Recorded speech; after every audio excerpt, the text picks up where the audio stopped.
It's the Eagle Community Television Forum with your host, Gary Shorman. Hi everyone, I'm Gary Shorman, and this is the Forum on Eagle Television. It's great having you watch along. Our forum is brought to you by Hayes Med. We're going to talk about handguns on campus. Is that a great idea? Maybe not. Our guest is Dr. Carl Miller. He's the president of the Fort Hays State University Faculty Senate. And before we get into the details, those out there that may be lay people, not involved with the university every day, what is the Fort Hays State Faculty Senate? Because that name has popped up several times over the last year. Well, the Faculty Senate is the representative body on campus for the faculty. We participate in the shared governance of the university. That means that proposals from the administration come to us, we evaluate them, consider the pros and cons, the arguments for and against them, and make recommendations to the administration regarding the soundness or wisdom of those policies. We also approve changes to courses. We are the general representatives of the faculty in the governing of the university. Now, is that something someone like you, a professor at the university, would apply for, run for? Is it a political race within the university? Because it sounds like when you say the Senate, you know, it does fall into that category. The Senate is made up of department representatives. Each of the departments on campus, the philosophy department, the psychology department, has representatives. The departments vote on those themselves, and they then appoint those people to the faculty senate, and the Senate then votes on its leadership. Well, it's an interesting process because several things come before the Senate, we know that. But one that's there right now, and it has to do with handguns on campus, in classrooms, all apart the way. And of course, as you mentioned, the faculty or the faculty senate then has to deal with the part of that. But it has become state law. What's the history of this state law? Well, in 2012, the Kansas legislature passed the Family and Personal Protection Act, or I might have that backwards, which allowed concealed carry in the state. But they allowed an exemption for universities and I believe hospitals, and that exemption expires in July of this year. So barring any extension of that exemption, in July, campuses will be required for all people over 21 to carry firearms. They can if they want to. They don't have to. No, absolutely not. Now, what does that mean in reality with campus? Obviously, somebody would have to have a permit or not? No. So anybody could have a concealed carry handgun. They could carry it into any classroom, any dorm, any place on campus, or would there be off limits on any place? Generally, the legislature has said, as I understand it, that you can exempt certain places on campus if you provide adequate security measures, meaning you have metal detectors and armed guards on each of the doors of those buildings. But the reality is that's cost prohibitive, and we will not be able to secure any areas, so essentially the campus will be concealed carry everywhere for anyone over 21. And so, say it kind of back to you, the only way you could do that, for example, at Beach Schmidt Performing Arts Center, you would have to have security or the magnetic gun detectors at each of the doors to be able to use it. And apparently 2 armed guards, or 2 guards. I'm not sure if they have to be armed, but you have to have 2 guards. And so if you look at the yearly expense, it becomes something like $100,000 per door per building. And it's just none of the universities can afford that. So before I ask any other questions, what is the faculty senate position on this for our viewers? In 2016, at the beginning of the year, the Docking Institute of Public Affairs conducted a survey for the faculty senate presidents from each of the universities and found that approximately 77% of faculty and staff statewide, something like 11,000 people, were opposed to guns on campus or wanted the exemption extended. Fort Hays is slightly lower. I think we're about 69% opposed in some fashion. The Faculty Senate passed a resolution on Monday not opposing guns, but really opposing the requirement that we have them. In other words, we asked for the ability to make the decision for ourselves. That's what our resolution sought, and that's what we were able to pass with a majority of support from the senators. So what does that mean? When you go back to Topeka, do they care?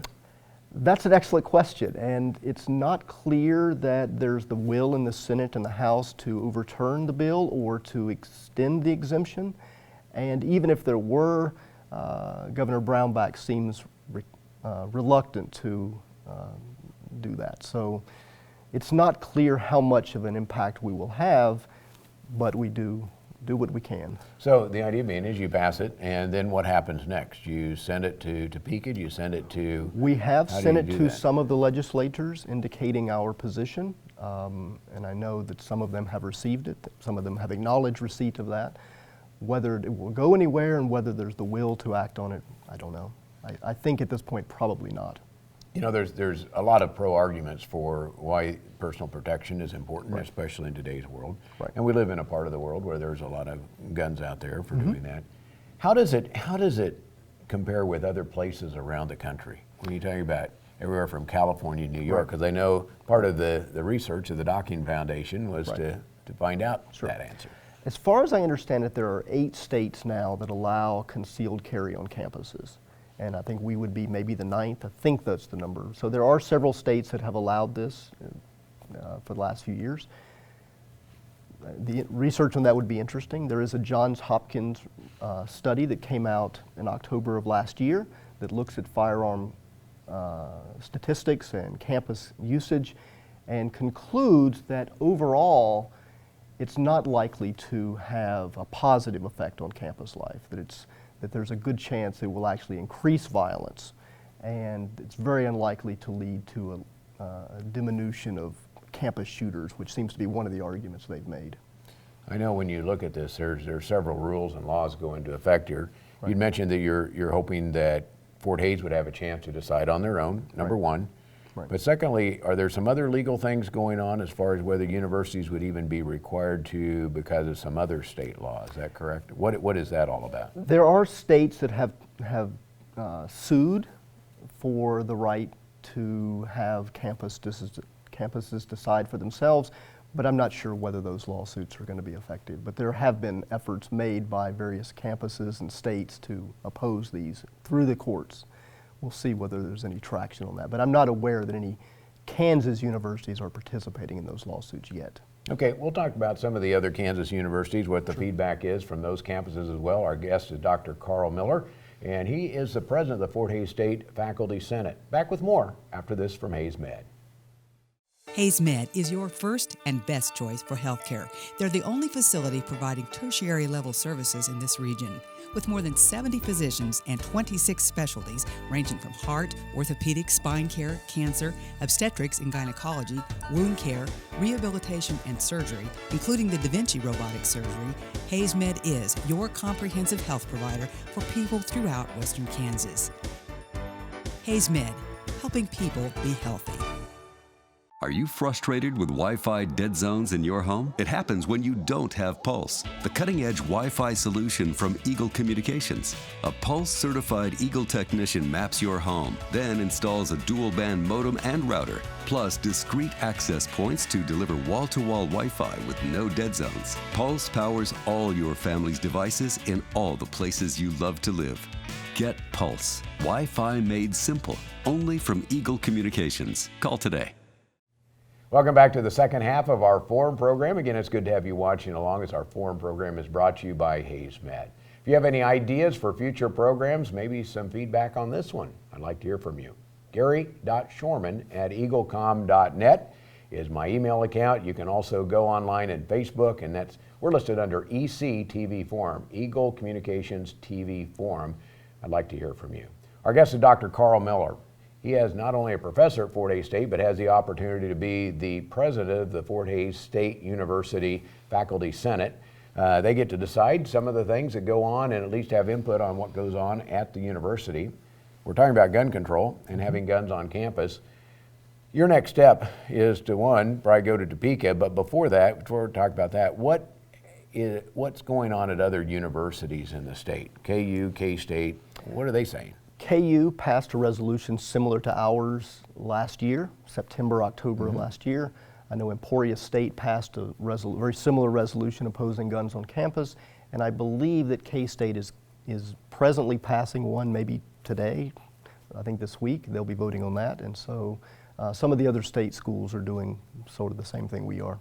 So your job next, are you going to all load up in a Fort Hays State tour bus and head down to Topeka and storm the Capitol, or what's the plan? No, How do you like that storm the Capitol? there will not be a storm the Capitol. There wouldn't be a storm? There is I don't know if you're aware of it, I don't remember the name of it, but there is actually a statute that's been passed that prohibits state employees from using state money to oppose this law. Okay. So you can't use state funds in an effort to resist this law. So if you're going to do it, you have to do it on your own dime, and so you can't be loading up in state vans to do that. We will be attending the Board of Regents meeting tomorrow, actually on Wednesday, I guess it is. But I don't know that the gun issue is on the agenda. As far as I can tell, the Board of Regents have made their decision about the state university policies, and I'm not aware that they're looking to hear any input from us on that matter this week.